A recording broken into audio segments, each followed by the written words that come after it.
Faz escuro, mas eu canto, porque amanhã vai chegar. Vem ver comigo, companheiro, a cor do mundo mudar. Vale a pena não dormir para esperar a cor do mundo mudar. Já é madrugada, vem o sol, quero alegria, que é para esquecer o que eu sofria. Quem sofre fica acordado, defendendo o coração. Vamos juntos, multidão, trabalhar pela alegria. Amanhã é um novo dia. De uma maneira geral, os bienais sempre foram imprescindíveis, eu acho, para a cultura. Eu venho aqui todos os anos, então essa Bienal é super especial para mim. A Fundação Bienal de São Paulo é uma das mais antigas e tradicionais instituições culturais que se propõe a mostrar a arte contemporânea, global e brasileira a um público também brasileiro e global. Tentar enfatizar quanto a nossa percepção da exposição hoje é inevitavelmente distinta do que teria sido alguns anos atrás.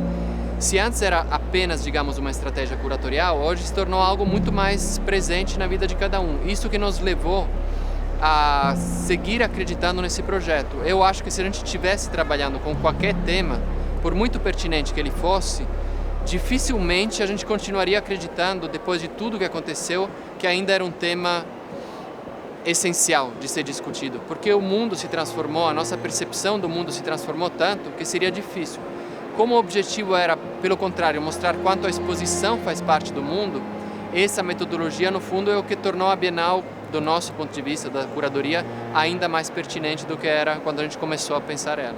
Quando nós decidimos pelo título da Bienal, Faz Escuro, Mas Eu Canto, baseado no verso do poema do Tiago de Mello, Madrugada Camponesa, já naquela época nós constatávamos um momento de escuridão no mundo, de dificuldade, de polarização, mas ao mesmo tempo queríamos oferecer uma esperança. E porque no poema Faz Escuro, Mas Eu Canto, que amanhã vai chegar. Não imaginávamos que essa escuridão se tornaria tão mais intensa como ela se tornou com a pandemia. São muitos suportes que a Bienal apresenta. A gente tem pintura, performance, música, escultura, dança e tudo isso fundido numa grande mostra que acontece aqui.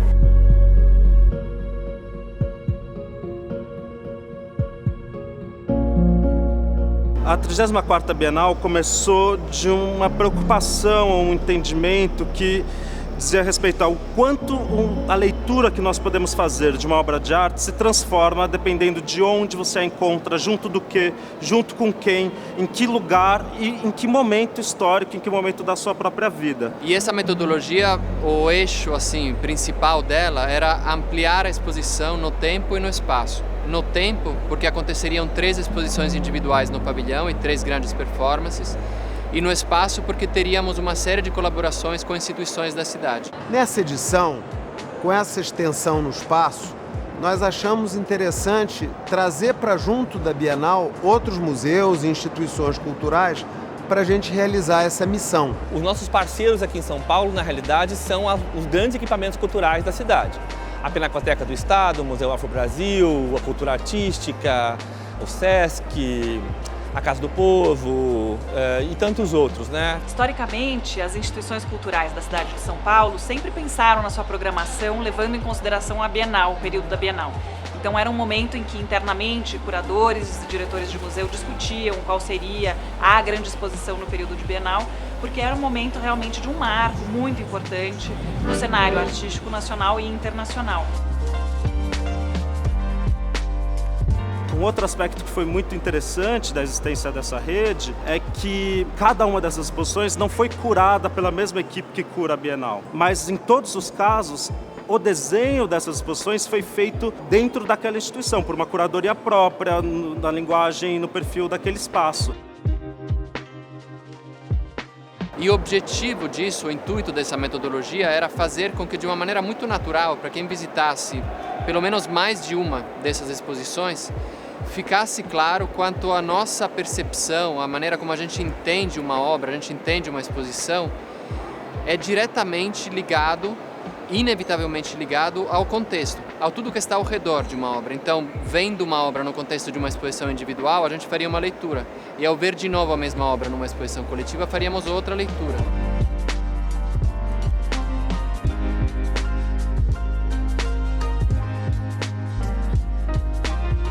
Porque aqui a gente está contando um jeito de olhar para ele.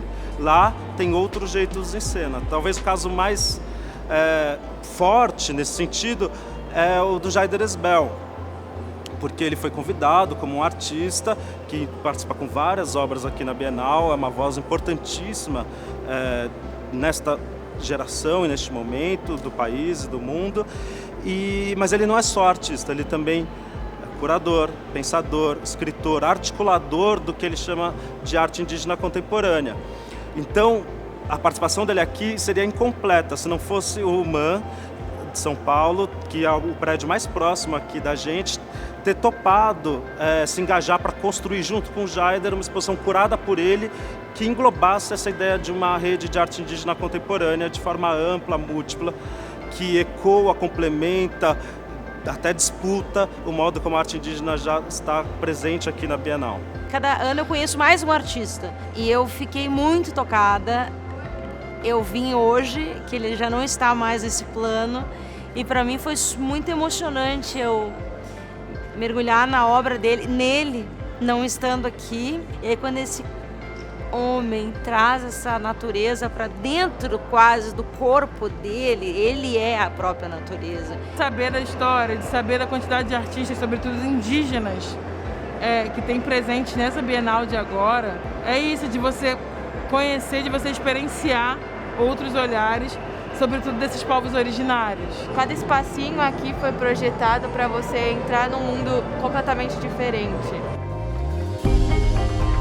Então foi muito legal a gente poder expandir a mostra no tempo e também no espaço, porque a gente teve mais área e uma duração maior, o que fez com que a capacidade de fruição do público fosse ainda maior do que normalmente uma Bienal tem, que já é uma mostra muito visitada. Agora está na cidade inteira, em todos os museus, né? A Bienal se espalhou pela cidade. Eu só agradeço, que bom que a Bienal existe.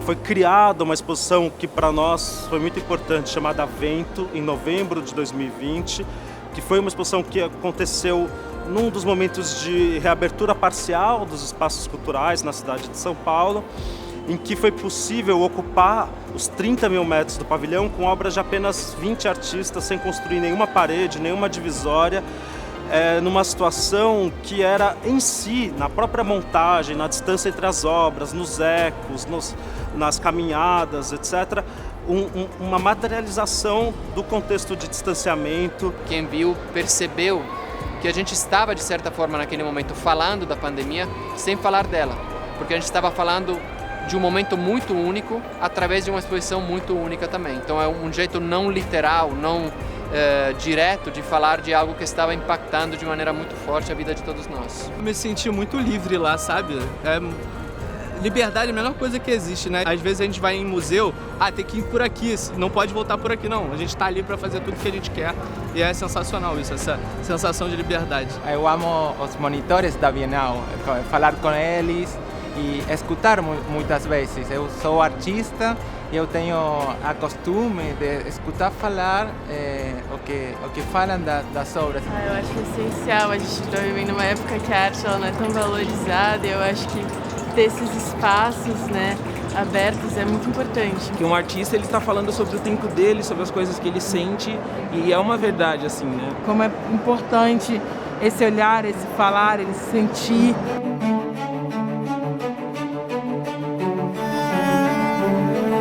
Também teve ativações específicas de obras. Obras que existem, na verdade, só no momento em que elas são coreografadas e executadas por alguns performers.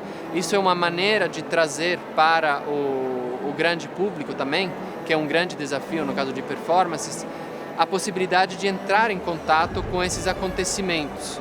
Porque na arte contemporânea hoje em dia não é apenas você ver, é muito entrar em contato com o que o artista está querendo dizer. E em muitos momentos isso não se dá pela mediação da obra, mas se dá pela mediação de pessoas contratadas e treinadas pelos artistas para transmitir o que elas pensaram. Ou até, como na obra da Nina Bayer, que chama The Complete Works, o trabalho completo, pelo próprio trabalho, pela própria carreira dos performers, porque nesse caso são dançarinos profissionais já aposentados que apresentam de memórias todas as coreografias que eles realizaram ao longo da carreira. Então é um trabalho da Nina, mas também é realmente a memória desses dançarinos, ao ponto que é quase impossível dizer onde está de fato a autoria da obra, mas para quem entra em contato com ela, é uma sensação muito forte de ver algo acontecendo na sua frente, e não algo que foi executado em outro lugar e está simplesmente sendo apresentado.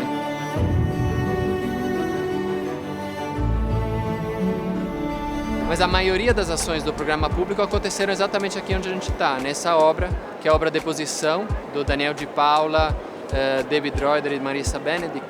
E é uma antiga roda de negociação da Bolsa de Chicago, onde eram negociados principalmente grãos. Então, inclusive grãos produzidos no Brasil.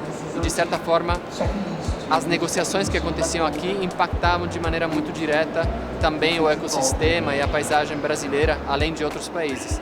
Aí, a partir dessas considerações e de outras questões que a obra traz, a gente convidou a Vânia Medeiros e a Beatriz Cruz para proporem um ciclo de conversações que aconteceram aqui, que foi um ciclo muito intenso. A gente ainda teve uma parceria com a Cultura Artística, que propôs um ciclo de apresentações musicais, também num campo expandido da música, curadas por Chico Dub.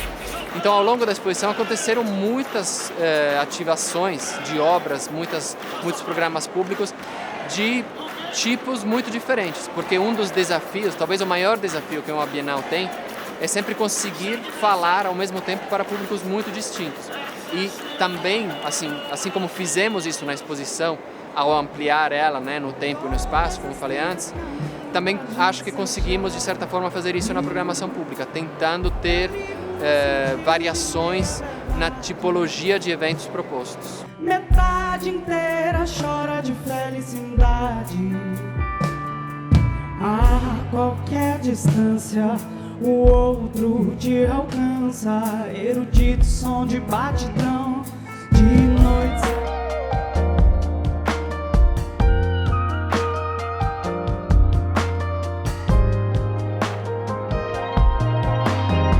Esse trabalho também, ele é muito metafórico e tem a ver com uma dos enunciados da Bienal, que é justamente os escritos do Édouard Glissant, que fala da poética da relação, que fala da necessidade do diálogo e da necessidade dos diferentes dialogarem, interagirem com vistas a um objetivo comum. É por isso que a gente trabalha com o que a gente chama de enunciados, que são elementos que vêm de fora do mundo da arte e que trazem essas questões. São imagens, objetos, artefatos ou até elementos naturais, né, como um meteorito, uma rocha, uma pesquisa mais acadêmica, trechos de vídeos ou de filmes. Então, elementos muito díspares que têm, na maioria dos casos, uma história para contar, e a gente, como curadores, conta a história desses objetos, não fala diretamente das obras. De uma forma muito porosa e de múltiplas interpretações, esses enunciados vão compartilhando com o público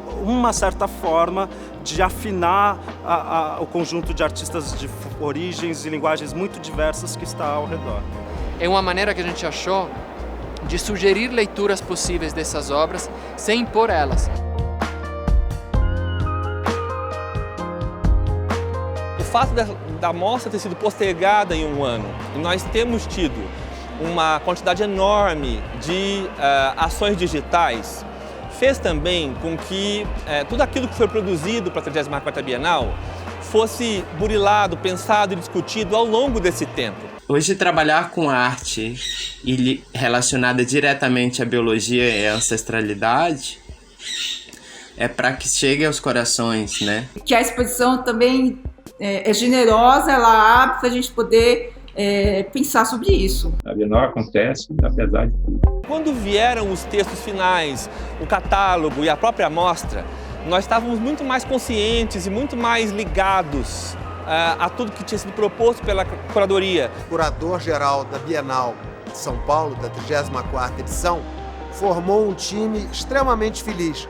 Convidou para ser o curador adjunto Paulo Miada e, além disso, como curadores convidados, Francesco Stock, Ruth Esteve e Carla Zaccanini.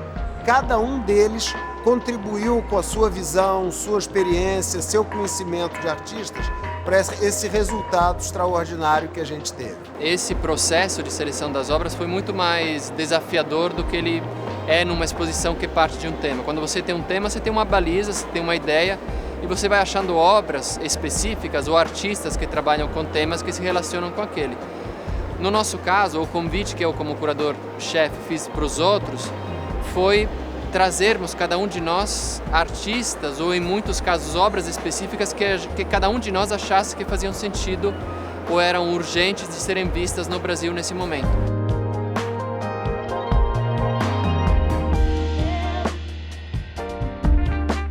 Fizemos parcerias com o setor público que nos permitiu trazer para a Bienal alunos da rede municipal e estadual de ensino, quilombolas, pessoas de comunidades em torno de São Paulo. Quando nós pensamos, então, nessa diversidade, em deixar a mostra não só artisticamente diversa, mas também do ponto de vista humana, que ela também fosse muito diversa, nós pensamos que atrair públicos que normalmente não vêm à Bienal também era uma tarefa nossa muito em consonância com políticas públicas. Então, a gente pensou que fazendo atividades fora do pavilhão, conectadas com a Bienal, nós podíamos trazer mais gente que pudesse ter contato com a arte contemporânea.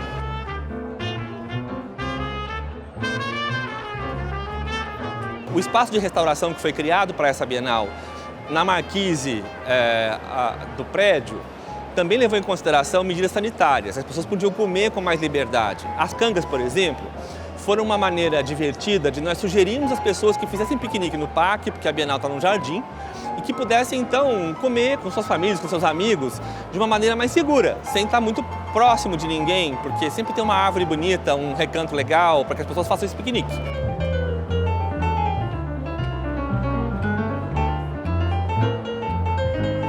Muita gente que visita a Bienal tem uma relação afetiva e de longa data com a Bienal.